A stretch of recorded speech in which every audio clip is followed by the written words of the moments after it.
Bom dia, pessoal. Hoje eu vou comentar sobre as dúvidas que podem aparecer para um cliente que adquire um sistema de geração fotovoltaica em relação ao tipo de produtos que ele pode interligar nessa instalação. Bom, então, a princípio, o sistema fotovoltaico ele pode ser utilizado em qualquer equipamento que seja movido por energia elétrica. Isso inclui a iluminação e os eletrodomésticos residenciais em geral. Agora, e se eu pensar na parte de aquecimento de água de consumo? Será que vale a pena? O que é mais interessante? Então esse vai ser o tópico principal desse vídeo. Bom, a primeira avaliação que a gente vai fazer é em relação à vazão de água dos chuveiros. Então, se o cliente já tem inicialmente na casa dele um chuveiro elétrico, ele pode continuar com o chuveiro elétrico, não vai ter problema de funcionamento. Vamos só depois avaliar se é a melhor opção numa segunda análise em relação ao solar térmico e à fotovoltaica. A outra opção que ele tem é instalar um solar térmico e deixar as duchas de apoio. Então deixa o chuveiro elétrico como um sistema de apoio. Aí quando não tem sol, entra o chuveiro elétrico para fazer o aquecimento final da água. Então a água já está pré-aquecida aqui dentro do nosso reservatório e ele só vai fazer o complemento do aquecimento. A terceira opção seria ele colocar um solar térmico com duchas normais e quando não tem sol, a própria resistência do reservatório fazer o aquecimento da água.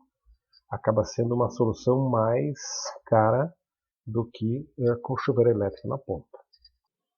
Se o cliente tiver na sua casa um sistema de aquecimento a gás e ele for passar para um chuveiro elétrico para poder aproveitar a energia gerada pelas fotovoltaicas, não vai dar certo, porque a diminuição de vazão do chuveiro vai ser muito grande.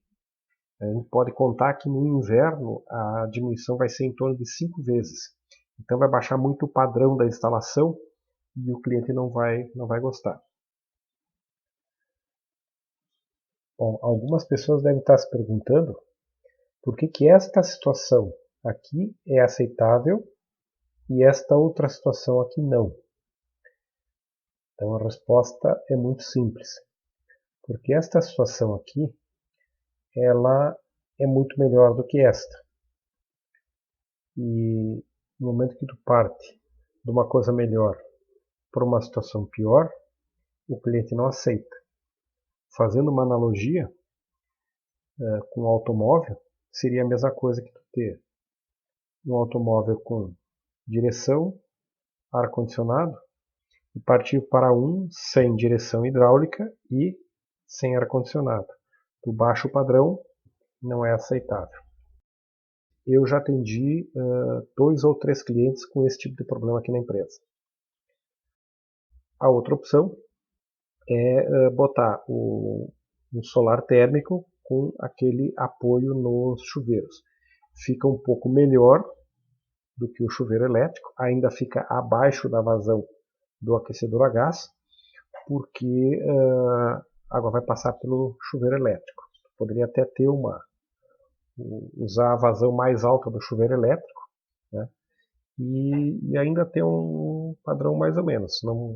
Não seria uma opção descartável, até ela pode ser utilizada. A outra opção seria um solar térmico com a ducha normal, né? Poderia combinar ainda o solar térmico com o sistema a gás, aí seria ainda uma solução um pouquinho mais interessante. E a opção de continuar com o sistema a gás, será que é interessante? Nós vamos ver que ela é bem interessante quando a gente fizer a análise comparativa do consumo de energia gerado para os banhos com a vazão que funciona nos aquecedores a gás ou sistema de solar térmico. Bom, então essa é uma tabela onde eu relaciono vários tipos de chuveiro.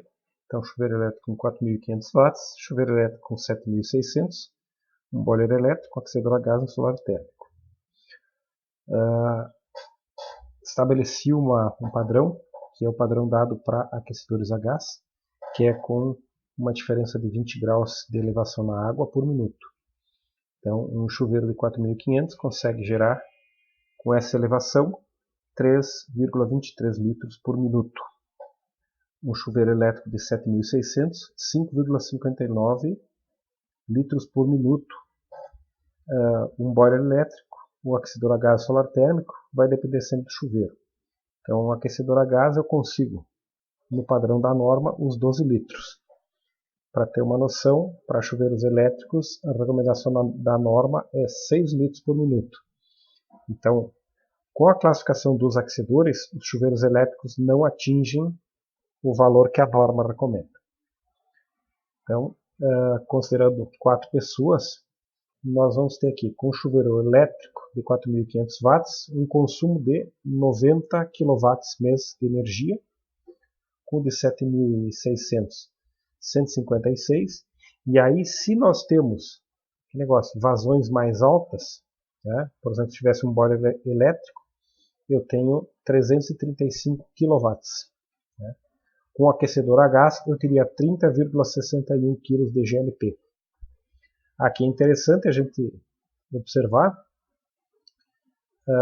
o custo operacional, por exemplo, de um chuveiro elétrico, de 7.600 watts e o aquecedor a gás. Eu tenho um custo um pouco mais alto do aquecedor a gás, só que eu tenho o dobro do consumo de água.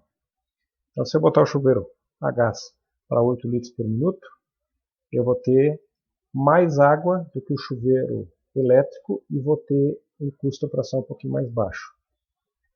Agora, imagina a seguinte situação. Numa condição de inverno, onde eu preciso de uma elevação de 30 graus na água, né, o meu aquecedor a gás ele vai subir o meu custo, se ele estiver bem dimensionado, ele vai conseguir aquecer os 12 litros com uma elevação de 30 graus, e o meu chuveiro elétrico de 7.500 ele baixou para 3,73. Então baixa bastante o consumo. O custo operacional dele continua o mesmo porque o consumo máximo dele já foi atingido. Então, se eu aumento a diferença de temperatura, eu diminuo a vazão da água.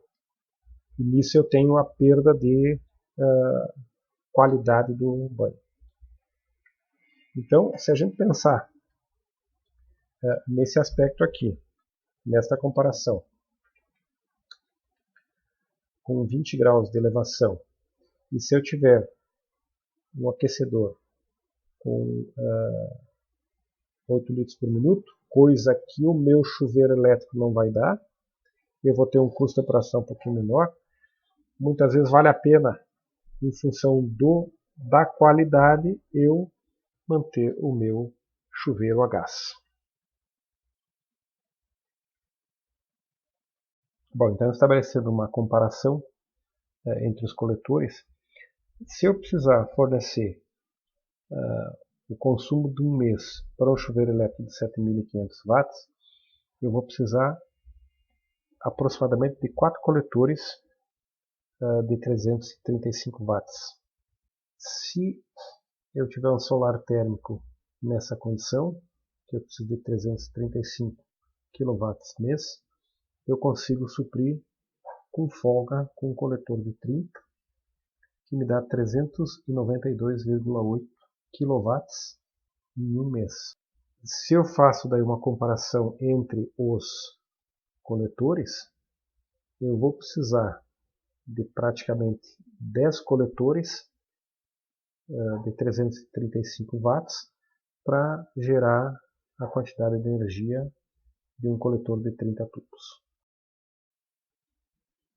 Se eu fizer então uma comparação a nível de preço e custo dos coletores, eu vou ver que um coletor de 30 tubos ele equivale em preço a 3 coletores fotovoltaicos de 335. A conclusão que a gente chega é que sempre é mais interessante utilizar um coletor solar térmico do que um fotovoltaico quando nós estamos pensando em aquecimento de água de consumo. E o motivo é porque o coletor térmico ele tem um rendimento muito superior a um fotovoltaico. Um coletor térmico ele aproveita 78,2% da energia que o Sol manda para ele, enquanto que o coletor fotovoltaico ele vai transformar 17% da energia que ele recebe em energia elétrica.